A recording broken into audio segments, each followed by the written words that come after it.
Hello বন্ধুরা, good morning. Welcome back to my channel. কেমন আছো তোমরা সবাই? আশা করছি তোমরা সবাই খুব ভালো আছো, আর আমরা মোটামুটি আছি। আমার নতুন আরেকটি ব্লগে তোমাদের অনেক অনেক ভালোবাসা, অনেক অনেক শুভেচ্ছা দিয়ে আজকের ব্লগটা এখান থেকে স্টার্ট করছি।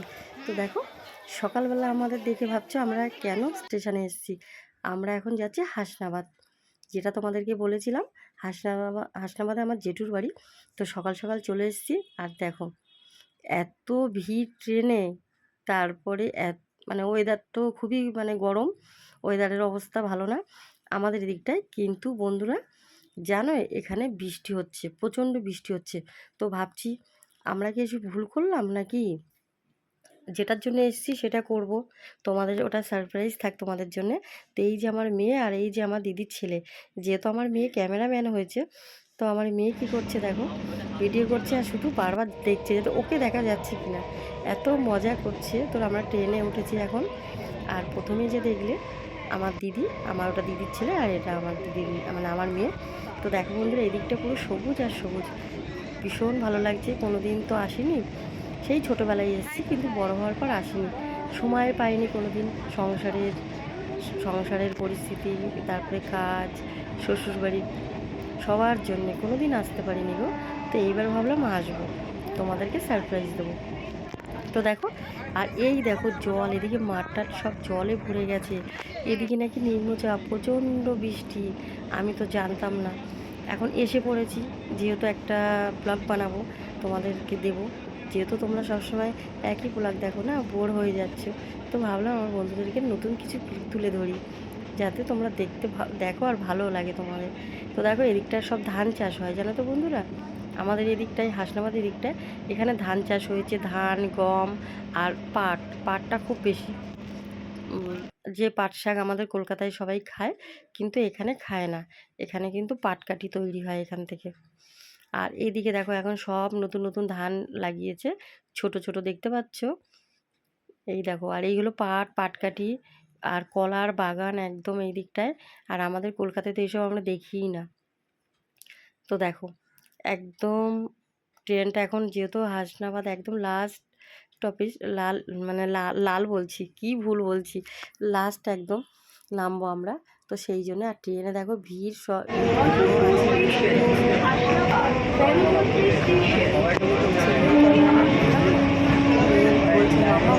দেখা যাবে না, আমি শুধু ভিডিওই করবো। আজকে তোমাকেও দেখা যাবে বাবা, তুমি করো। তো দেখো বন্ধুরা, আমরা এই যে মেয়ের সাইডে গিয়ে ভিডিও করছে, আর বৃষ্টি মানে কি বলবো তোমাদের, কি পরিমাণে বৃষ্টি। আর ওই ট্রেনটা থেমে আছে, আর ওই দেখো পাটকাঠিগুলো। তো বন্ধুরা, আশা করি তোমাদের এই ভিডিওটা ভীষণ ভালো লাগবে। যদি ভালো লাগে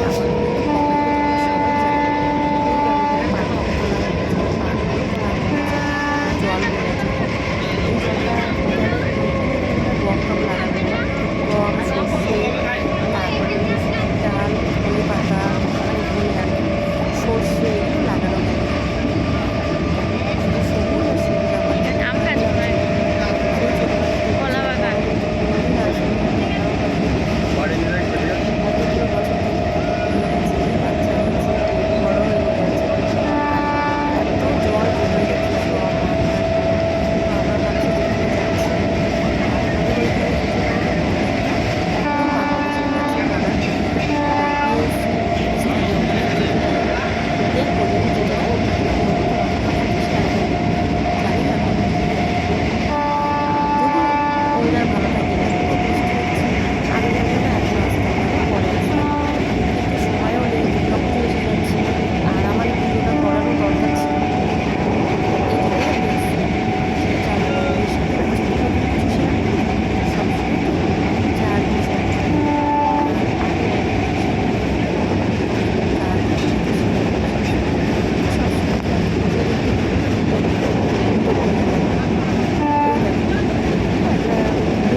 27টা স্টেশন, তারপরে তো ওখান থেকে আরও 20 মিনিট 30 মিনিট, ভুল বললাম, 30 মিনিট অটোতেই। দেখো আমি বসে আছি, দিদি বসে আছে, আর গরমে বন্ধুরা বৃষ্টিতে ভিজে আমি তো একেবারে কি অস্থির লাগছে, আমাকে দেখতেই পাচ্ছ। আর দিদি বলছে তুই একটু হাস, ক্যামেরাতে একটু হাস, আমার দিদি বলছে। আর এই যে মেয়ে বলছে মামা আমাকে এখন দেখা যাচ্ছে, মানে খুব খুশি হয়েছে। সবাই শুধু ক্যামেরার সামনে রেডি হয়ে আছে কখন নিজেকে দেখা যাবে, বাচ্চা তো। তো দেখো আমরা বসে আছি, এবার নামবো, টাইম হয়ে গেছে, নেমে পড়বো আর কি। আর ওই যে আমার দিদির ছেলেটা পাশেই বসে আছে, ও তো মানে অনেকটা দূরে, আর আমার গরমে ভালো লাগছে না শরীরটা। সকালে তোমরা তো জানো বন্ধুরা আমার থাইরয়েড আছে, সুগার আছে, তো ওষুধ খেতে হয়, ওষুধ খেয়েই বেরিয়েছি, আর এছাড়া কিছু খাইনি খাবার। আর ট্রেনে এই যে টুকটাক উঠেছিল ও বাচ্চারা, ওরা খেয়েছে, আমিও একটু খেয়েছি, দিদিও খেয়েছে। তো দেখো আমরা কিন্তু চলে এসেছি আমার জেঠুর বাড়িতে।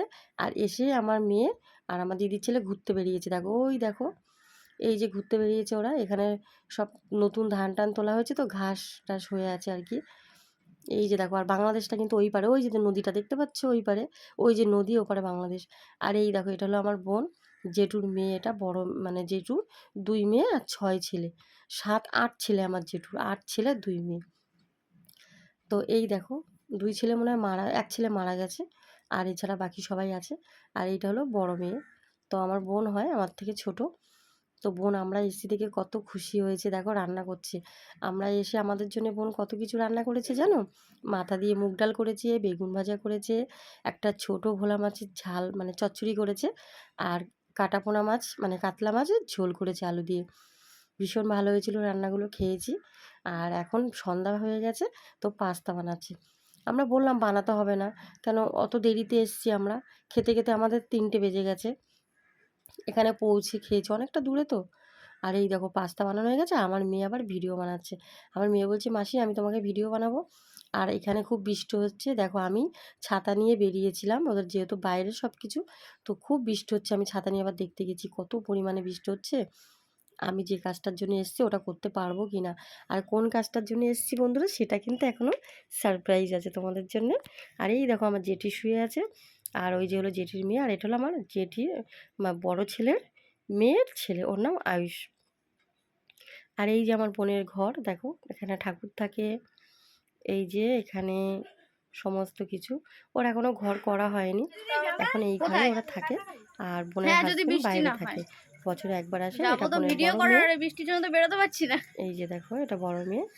আর বোন ওই যে আমাদের সবাইকে প্লেট এখন খেতে দিচ্ছে। আমি আবার বলছি কম দিবি, এত করে খেতে এত দিচ্ছে, মানে অত খাওয়া যায় না, একটু আগেই তো ভাত খেলাম, আর খাওয়া যায় বলো। ও বলছে না বোনের বাড়িতে এসেছিস খেতে হবে। আর বন্ধুরা আমার গলাটা প্রচণ্ড বসে গেছে গো, পুরো বৃষ্টিতে ভিজে ভিজে এসেছি, আর এখানেও এখনও বৃষ্টি হচ্ছে। আর এই যে আমার মেয়ে খাচ্ছে, বলছে মা আমাকে একটু ভিডিও করে দাও, কেউ আমাকে দেখাও তোমার বন্ধুদেরকে। তো আমার দিদির ছেলে ভিডিও করেছে, করে এখন 2 ভাই বোনে এখানে বসে খাচ্ছে, দেখো ক্যামেরার সামনে মোবাইলটা নিয়ে, যাতে ওদেরকে দেখা যায়। বলছে তোমাদেরকে তো আমি ভিডিও করে দিচ্ছি, আমাদের দুজনকে একটু ভিডিও করো। তো আমরা যেহেতু নিচে বসে খাচ্ছি, ও কী করেছে মোবাইলটা না সামনে নিয়েছে, নিয়ে ভিডিও করছে। তো দেখো 2 ভাই বোনে কি মজা করে খাচ্ছে, এটাই ভালো লাগে গো বন্ধুরা। এতদিন তো বন্দি ছিলাম শ্বশুরবাড়িতে, অনেক করে আমি একটু ঝামেলা করে এসছি আজকে এখানে জেঠুর বাড়িতে, শুধু তোমাদের জন্যে গো। তোমরা আমাকে একটু সাপোর্ট করো, তোমরা একটু আমার পাশে থাকো, যাতে আমার মেয়ের পড়াশোনাটা চালাতে পারি, আর আমার নিজের একটা পরিচয় করতে পারি। আমি তো জানো তোমরা সেলাই করি, 2টো বাচ্চাকে স্কুলে দিয়ে আসি নিয়ে আসি, কাজ করি, ওখান থেকে যা আসে মেয়ের পড়াশোনা টুকটাক করে চালাই। আমার তো কেউ নেই জানো বন্ধুরা, শুধু আমার মেয়ে আর আমি, আর তোমরা আছো। আর মা বাবার তো দেখেছো বয়স হয়ে গেছে, তারা কিচ্ছু করতে পারে না, তাদেরকেই উল্টে আমাদের কিছু সাহায্য করতে হয়। তো আগে আমি দিতে পারতাম, এখন পারি না গো, মেয়ের পড়াশোনার চাপে। মেয়ের খরচা বেড়েছি স্কুলে, মানে ওর যে প্রিপারেশান নিচ্ছে নিটের জন্যে। তো দেখো আমার বাবা ফোন করেছে ওকে, তো আমার মেয়ে আবার ফোন ধরে বলছে দাদু বলো, বলছে আমার বাবার একটা এখানে জায়গা আছে, মানে হ্যাঁ আমাদের এইখানেই কেনা রয়েছে আর কি। আগে বাড়ি ছিল এখানে করা, কিন্তু বাড়িটা না ভেঙে গেছে, না থাকলে যা হয়, এখানে প্রায় 20-25 বছর তো থাকা হয় না, তো সেই জন্যে, তারও বেশি মনে হয়, ভুল বললাম।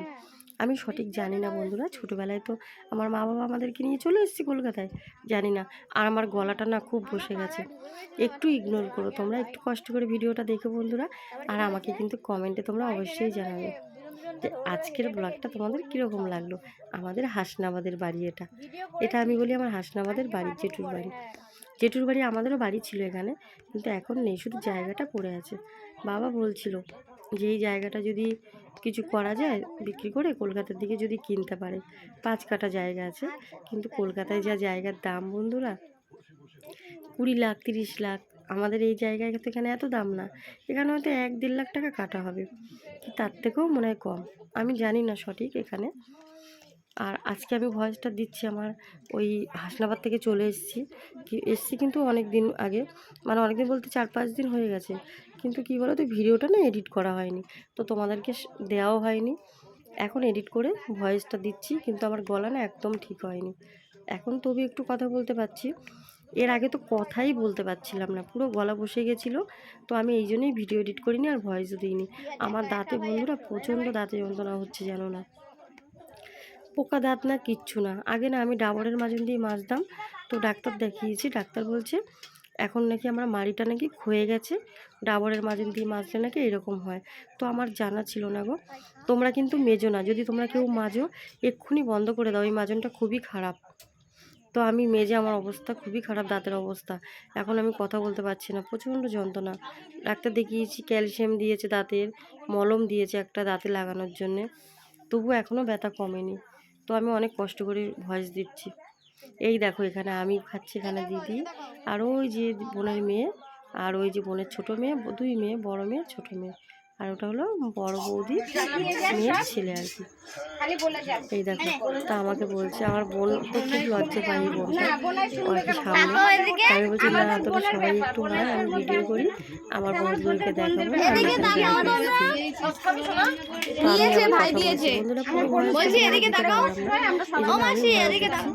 কেন গান টান চলছিল তো কপিরাইট করতে পারে। আর আমার তো নতুন চ্যানেল জানো, এখনও কিচ্ছু মনিটাইজার হয়েছে, কিন্তু গুগল পিনটা আমি এখনও হাতে পাইনি গো, গুগল অ্যাক্সেস আমি এখনও পাইনি। তোমাদের সাপোর্টে যখন এতটা এগিয়েছি, ওটাও নিশ্চয়ই পাবো। তো দেখো বন্ধুরা, সবাই এখন চা খেতে বসেছি, আর ওই যে আমার জেঠি, সবাই একসাথে গোল করে বসেছে, ভিডিওতে আসবে। মানে গ্রামের মানুষ তো বুঝতে পারছো, ওরা সবাই ভীষণ খুশি, বলছে টিভিতে দেখাবে, আমাকে টিভিতে দেখাবে। আমি একটু মাথায় ঘুমটা দিয়ে বসেই দেখো আমার জেঠিকে, মাথায় ঘুমটা দিয়ে তোমাদেরকে হাই বলবে। আমি আবার বলছি জেঠি তুমি একটু হাই করে দাও, বলছে দেবো দাঁড়া, একটু ভালো করে বসি। ওই দেখো, তো জেঠি কাপড় টাপড় ঠিক করছে, শাড়ি টাড়ি ঠিক করে বসছে আর কি। আর এই যে আমার দিদি হাসছে, চা খাচ্ছি আমরা সবাই, বোন চা করে দিয়েছে এখন। তো এই দেখো আমি পরিচয় করাচ্ছি, এটা আমার জেঠি। কারণ তোমাদেরকে ভয়েসটা তো দিতে পারছি না, গিয়ে পাশে একটা জন্মদিন হচ্ছে, তো খুব জোরে মাইক চলছে জানো তো। তো এই জন্যে বন্ধুরা, আর তোমরা তো জানো আমি যেটা সত্যি যেটাই হয় ওটাই তোমাদের সাথে শেয়ার করি গো। আমি না কোনো মিথ্যা কথা বলি, না তোমাদেরকে লুকোচুরি করে কোনো ভিডিও করি, আমার একদম যেটা সত্যি সেটাই তোমাদের সামনে তুলে ধরি। তো আজকে এই যে এসছি, যে যেটি হাই করছে তোমাদের টাটা দিচ্ছে, দেখেছো। তো আজকে এখানে এসেছি, তোমাদের সাথে দেখালাম এই যে আমার জেঠুর বাড়ি, ওই যে যেটি মানে এই যে বোনের ছোট মেয়ে, আর বোন ওখানে দাঁড়িয়ে আছে, আর আমার দিদি চা খাচ্ছে, তোমাদেরকে হাই করছে। আর ও তো খুব লজ্জা পাচ্ছে, নতুন বাড়িতে কোনো মানুষ আসলে নাকি এইরকমই নাকি লজ্জা পায়, বোন বলছে। তাও একটু হাই করে দিল তোমাদের, এই যে আমার বোন করছে। তো বন্ধুরা জানো তো, ঘোরাফেরা খাওয়া দাওয়া সবই ঠিক আছে, কিন্তু এই যে স্মৃতি, এটা স্মৃতি হয়ে থাকবে। তো দেখো এখন এসেছি মেজো বৌদির ঘরে, মানে আমার যেটির মেজো ছেলের বাড়ি।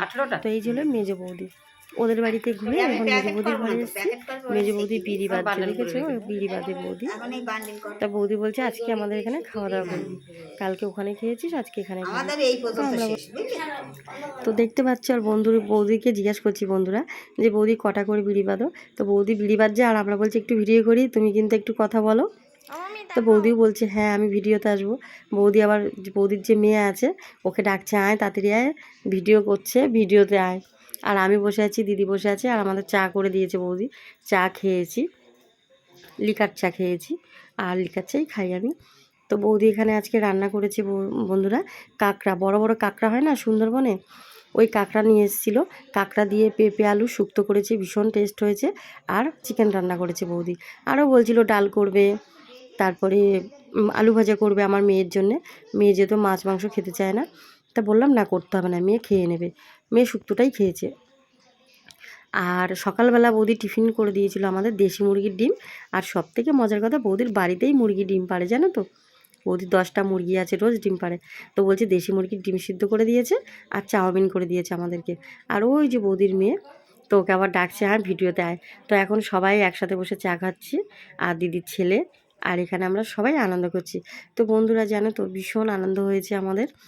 আমরা যে এসেছি খুব মজা পেয়েছি, আর সবাই খুব ভালোবেসেছে, সবাই খুব যত্ন করেছে আমাদের। আমার বৌদিরা সবাই খুব ভালো, আমার বোন, আমার জেঠি সবাই খুব ভালো, আমাদেরকে সবাই খুব ভালোবাসে। কিন্তু কি বলো তো, আমরা আসতে পারি না গো, আমাদের সময় হয় না, সবাই কাজের থাকি। তোমরা তো জানো আমি কাজ করি আমার মেয়ের পড়াশোনার জন্য। আর মা বাবা আসে, মাঝে মাঝেই আসে, শুধু আমরা আসি না। মা বাবাই তো আবার আসবে পুজোর মধ্যে, না পুজোর পরেই আবার আসবে। যেহেতু আমাদের এখানে জায়গাটা রয়েছে, তো বাবা মনে হয় বিক্রি করতে পারে জায়গাটা, এই জন্য আসবে। তো যাই হোক, তোমাদের সাথে যেটুকু যা হচ্ছে শেয়ার করছি। ওই দেখো আমার বৌদি কিন্তু খুব মজা করে, জানো তো। আর বৌদির সাথে আমরা কথা বলতে ভীষণ ভালোবাসি, আর বৌদিকে আমরা সবাই খুব পছন্দ করি। বৌদি যেমন হাসায় তেমন মজা করে, আর আমার খুব ভালো লাগে বৌদির কথা শুনতে। বৌদি আবার তোমাদের হাই করছে, বলছে কিরে শুনতে পাচ্ছে তো বন্ধুরা। আসলে ওরা তো জানে না, না। তা আমি বলছি হ্যাঁ তোমাদেরকে দেখাবে, এগুলো স্মৃত হয়ে থাকবে, তোমরা সবাই দেখতে পাবে যতদিন বেঁচে থাকবে। তো সবাই খুব আনন্দ।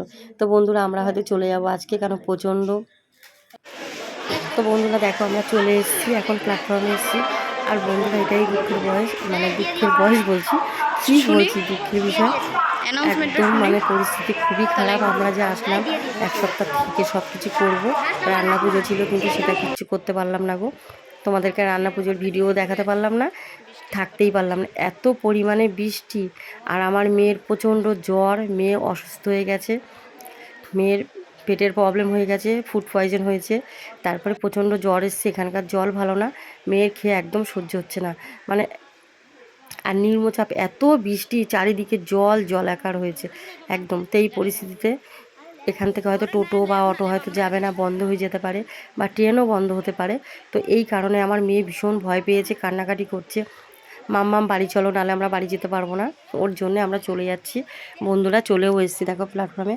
বৌদিরা সবাই অনেকবার বলেছে থাকার কথা গো, থাকতে পারলাম না একদম। মানে বন্ধুরা যার জন্য গেলাম সারপ্রাইজ দেবো তোমাদের, সেটাই হলো না। জানি না, আমি দেখছি কি করা যায়, যদি পারি আবার সারপ্রাইজটা করব। ওটা একটা আলাদা ভিডিও বানাবো তোমাদের জন্য। মানে পরিস্থিতি খুবই খারাপ, এত বড় সর্বনাশ হয়ে গেল আমার, কি বলবো বন্ধুরা। আমি সমস্ত কিছু কাজ টাজ ছুটি করে সবাইকে বলে, কাজের ওখানে বলে আমি এসেছিলাম গো, অনেক কষ্ট করে ছুটি নিয়ে। কিন্তু পরিস্থিতি এত খারাপ, এত ভয়ঙ্কর পরিস্থিতি, আর এত ভয়ঙ্কর যে আমার সর্বনাশ হয়ে যাবে আমি কিছুতেই ভাবিনি। আমার মেয়ে প্রচণ্ড অসুস্থ গো, মেয়ে এত অসুস্থ, মেয়েকে অনেক কষ্ট করে জামা টামা পরিয়ে রেডি করে নিয়ে এসেছি। মেয়ের কান্না দেখে আমার বৌদিরা তো, ওরা গ্রামে ওরা মানু বলে ডাকে, বলছে না আরে তুই মানুকে নিয়ে এক্ষুনি চলে যা, তোর মেয়ে এত কান্নাকাটি করছে, আমাদেরকে ভয় পাচ্ছে, আমরা ভয় পাচ্ছি সবাই। বলছে তোর কিছু হলে আমরা ডাক্তার ডেকে আনবো, সব ঠিক আছে। কিন্তু গ্রামে তো ডাক্তার একটু কমই জানো, হসপিটাল সবই কাছে, দূরে। আর আমাদের যেমন যেখানে থাকি আমাদের তো সব কাছাকাছি। তো দেখো আমরা বাড়িতে চলে আসছি, ট্রেনে উঠে পড়েছি। আর এখন আমরা নামবো দমদম ক্যান্টনমেন্ট, আমার বাড়ি মানে বাপের বাড়ি, আর আমার বাড়ি বেলঘরিয়া। তো এখন আমি ক্যান্টনমেন্ট থেকে অটোতে উঠে আমি বাড়িতে চলে যাব। তো দেখেছো বন্ধুরা, এত বড় সর্বনাশ হয়ে গেল আমার, কি করব বলো। এত কষ্ট করে আমি করলাম কিন্তু কিছুই হলো না। আর দিদির ছেলেও, ওর তো থাকার খুব ইচ্ছা, কিছুতেই আসতে চাইছে না জানো না। ও তো মানে থাকবে, তো আমরা যেহেতু চলে আসব, তাও বৌদি বলছিল ওকে রেখে আসতে, কিন্তু না, আমরা বললাম না আমরা চলে যাব, ওকে রেখে যাব, কে দিয়ে আসবে, বললো তো দাদা দিয়ে আসবে। তো ঠিক আছে, ও চলেই আসলো আমাদের সাথে, বাচ্চা মানুষ তো, ও থাকতে চায়নি। আর আমার দিদিও রেখে আসবে না, দিদির ছেলে একটা মাত্র ছেলে, আর তারপর দিদি একা ওকে ছেড়ে থাকতে পারবে না, তো এই জন্য দিদি নিয়ে চলে আসলো।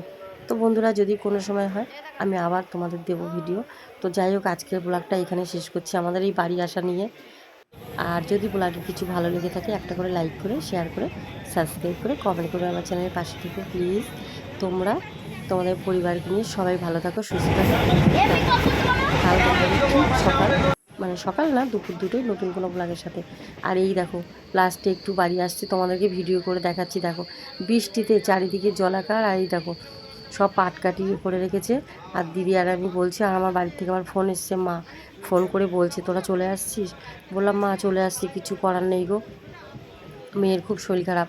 আর বন্ধুরা, আমার মেয়ের যদি শরীর খারাপ থাকে তাহলে কোন মা থাকতে পারে বলো, মানে ভয়ঙ্কর অবস্থা। তো যাই হোক, গুড নাইট।